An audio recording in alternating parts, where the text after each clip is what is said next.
আসসালামু আলাইকুম রহমতুল্লাহ। শামীম লার্নিংয়ের পক্ষ থেকে ধারাবাহিক অধ্যায় ভিত্তিক অঙ্ক সমাধানের লেকচারে স্বাগত জানিয়ে আজকের পর্ব শুরু করছি।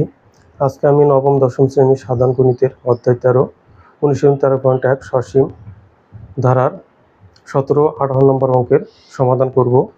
আমাদের 17 নম্বর অঙ্ক দেওয়া আছে, কোনো ধারার প্রথম n সংখ্যক পদের সমষ্টি। কোনো ধারার n সংখ্যক পদের সমষ্টি n ইন্টু n প্লাস 1 হলে ধারাটি নির্ণয় করো। মানে এখানে n সংখ্যক পদের সমষ্টি, n সংখ্যক পদের সমষ্টি যদি n ইন্টু n প্লাস 1 হয় তাহলে আমাদেরকে ধারাটি নির্ণয় করতে বলা হয়েছে। তাহলে এখন আমরা সমাধানে চলে যাব। সমাধান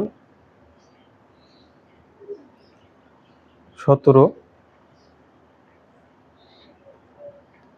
তাহলে এখানে যেহেতু n সংখ্যক পদের সমষ্টি আমাদেরকে বের করতে বলা হয়েছে, তাহলে আমরা লিখব দেওয়া আছে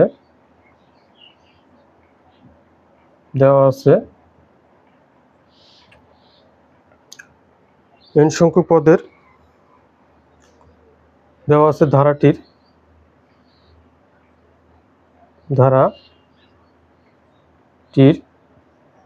n সংখ্যক পদের সমষ্টি কি দেওয়া আছে? n সংখ্যক পদের সমষ্টি দেওয়া আছে n ইন্টু n প্লাস 1। এটা আমাদের দেওয়া আছে, এখান থেকে আমরা গুণ করলে পাবো n স্কোয়ার প্লাস n। এখন আমাদের চেয়েছে যে n সংখ্যক পদের সমষ্টি এত ধারাটি নির্ণয় করতে বলা হয়েছে। তাহলে আমরা লিখব ধরি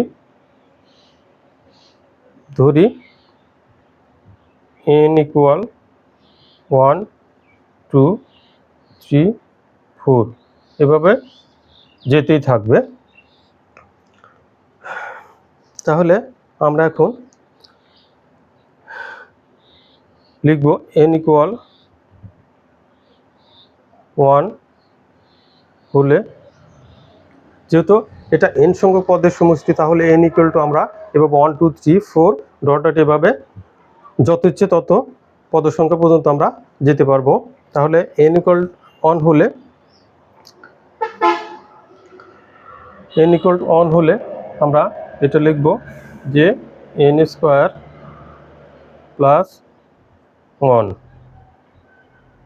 সমান সমান, আমরা n এর জায়গায় 1 বসাবো। তাহলে 1 স্কোয়ার প্লাস 1 সমান সমান 1 এর উপর স্কোয়ার দিলে 1 যোগ 1 সমান সমান 2। এখন আমরা লিখব n ইকুয়াল 2 হলে তাহলে n স্কোয়ার প্লাস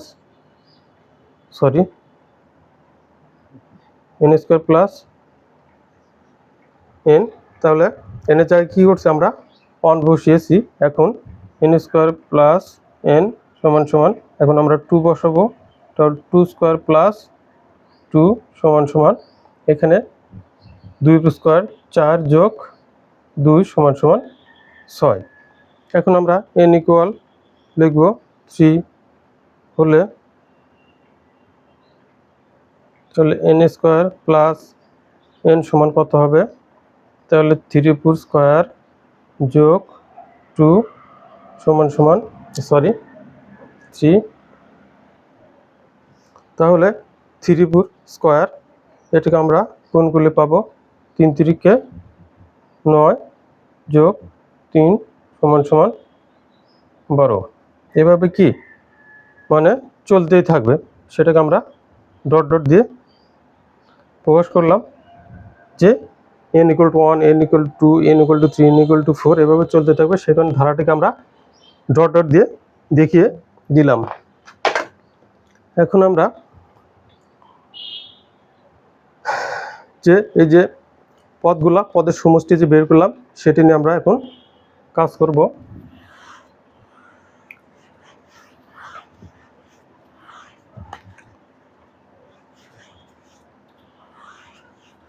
তাহলে ধরি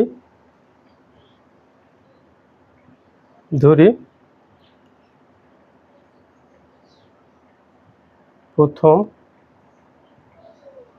পদ সমান 2। এখানে আমরা যে প্রথম পদের সমষ্টি বের করেছি আমরা কত, 2, n = 1 ধরেছিলাম। আর দ্বিতীয় পদ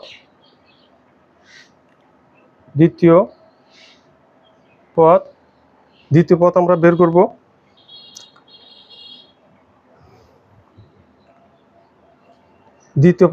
করব আমরা দ্বিতীয় পদের সমষ্টি পেয়েছিলাম 6, তাহলে দ্বিতীয় পদের সমষ্টি মাইনাস প্রথম পদের সমষ্টি 4। আবার তৃতীয় পদ সমান আমরা লিখব, তৃতীয় পদের সমষ্টি আমরা পেয়েছিলাম 12 ভিতর থেকে আমরা দ্বিতীয় পদের সমষ্টি পেয়েছি 6, সেটা আমরা বিয়োগ করব।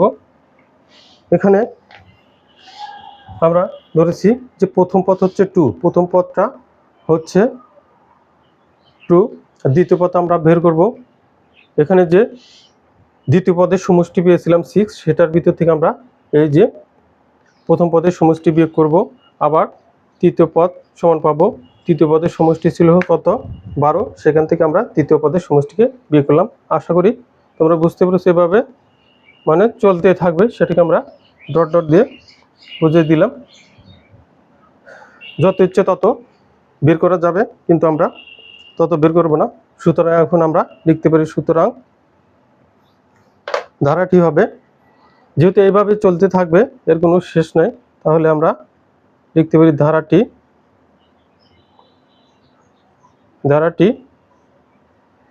হবে 2 + 4 + 6 প্লাস, এইভাবে চলতে থাকবে। এটাই আমাদের অ্যান্সার। আশা করি যে শিক্ষার্থীরা তোমরা সমাধানটা বুঝতে পেরেছো। যদি কোথাও বুঝতে প্রবলেম হয় অবশ্যই আমাকে কমেন্টসে জানাবে। এখন আমরা 18 নম্বর অঙ্কের সমাধান করব। এভাবে কিন্তু ধারাটা চলতে থাকবে, সে কারণে কিন্তু আমরা ডট ডট দিয়ে দেখিয়ে দিয়েছি। এখন আমরা 18 নম্বর অঙ্কের সমাধান চলে যাব।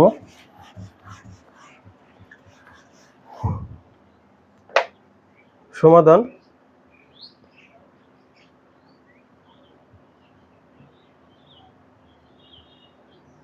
18। এখানে বলা হয়েছে কোন ধারার প্রথম n সংখ্যক পদের সমষ্টি n × n + 1, ধারাটি 10টি পদের সমষ্টি আমাদেরকে বের করতে বলা হয়েছে, 10টি পদের সমষ্টি। তাহলে এখন আমরা লিখব, দেওয়া আছে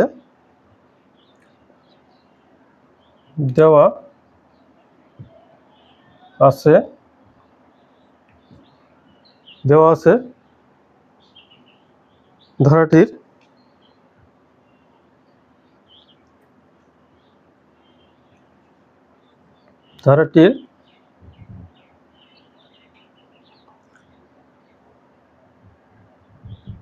প্রথম n সংখ্যক পদের সমষ্টি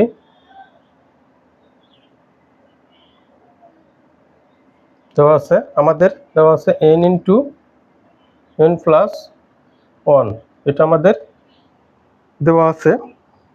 এখন আমাদেরকে বের করতে বলা হয়েছে ধারাটি 10টি পদের সমষ্টি। তাহলে সুতরাং ধারাটির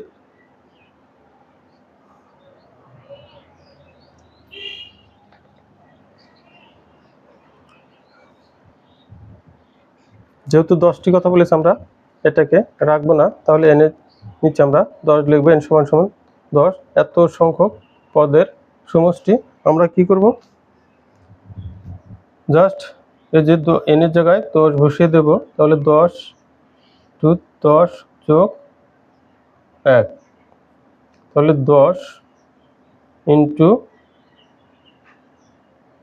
11 হচ্ছে এখানে আমরা ব্র্যাকেট উঠিয়ে দেব, তাহলে 10 গুণন 10 আর আগে যোগ করলে 11, তাহলে এখান থেকে আমরা পাবো 110। এই শিক্ষার্থীরা একটু এখানে খেয়াল করো যে আমাদের দেওয়া আছে ধারাটির n সংখ্যক পদের সমষ্টি, দেওয়া আছে ধারাটির n সংখ্যক পদের সমষ্টি হচ্ছে n × n+1। তাহলে এখানে চেয়েছি কিন্তু চেয়েছে ধারাটির 10টি পদের সমষ্টি, তাহলে ধারাটির যেহেতু n সংখ্যক পদের সমষ্টি এটা, তাহলে ধারাটির 10টি পদের সমষ্টি আমরা লিখতে পারি, বা 10 সংখ্যক পদের সমষ্টি। n এর জায়গায় জাস্ট আমরা কি করব, 10 বসে দেব, তাহলে 10 × 10 + 1, তাহলে 10 × 10 আর আগে যোগ করলে 11, এটা 10 আর 11 গুণ করলে 110 পাবো। এটা আমাদের হচ্ছে অ্যান্সার। অঙ্কটা একদম সহজ, যদি তোমরা মনোযোগ দিয়ে অঙ্কগুলো করতে পারো, আমি মনে করি যে একবার যদি মনোযোগ দিয়ে বুঝতে পারো, সহজে তোমরা এই জিনিসটা মনে রাখতে পারবে এবং কখনো ভুলে যাবে না। তো আজকে এ পর্যন্তই। ধন্যবাদ সবাইকে। আসসালামু আলাইকুম ওয়া রাহমাতুল্লাহ।